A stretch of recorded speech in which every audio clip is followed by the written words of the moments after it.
আমি বাঁচতাম না গো আমায় যে রোগে দইরাছে এমন রোগের ঔষধ নাই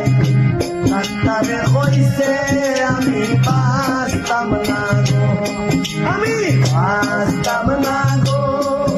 আমায় যে রোগে দইরাছে এমন রোগের ঔষধ নাই ডাক্তারে কইছে